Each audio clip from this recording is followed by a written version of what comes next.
Забрзано се шири болеста чвореста кожа во земјава. За само 2 дена регистрирани се нови болни грла говеда во повеќе населени места во микрорегионот.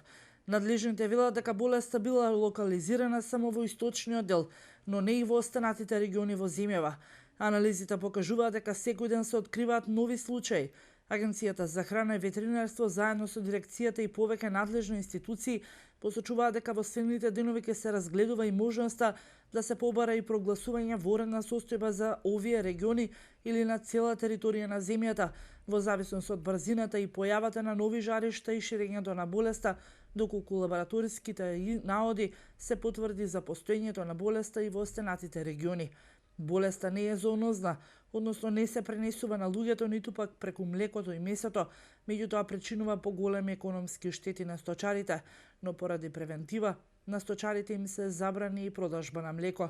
Сточарите единствено се надеваат дека до конкретни мерки кои треба да ги превземат надлежните е да се надеваат дека нивната стока нема да се зарази.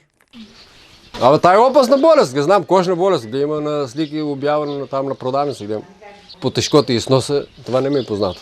Матичниот доктор не треба да дојде да и посетува тие краји. Абе, кажа, ќе има вакцина, кога ќе е таа вакцина, не се знае ошто. За сега на сточарите со кои стапивме во контакт им се забранува продажбата на млекото и млечните производи, а секако и месото.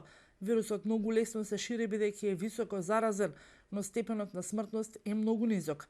Спас од состојбата надлежните велат дека е во вакцината која чекаат дури од Јужноафриканската република, која треба да пристигне до крајот на месецов. Сите фармери кои имаат усмртени грла поради болеста ќе добиваат обештетување со пари од буџетот на Агенцијата за храна и ветерина.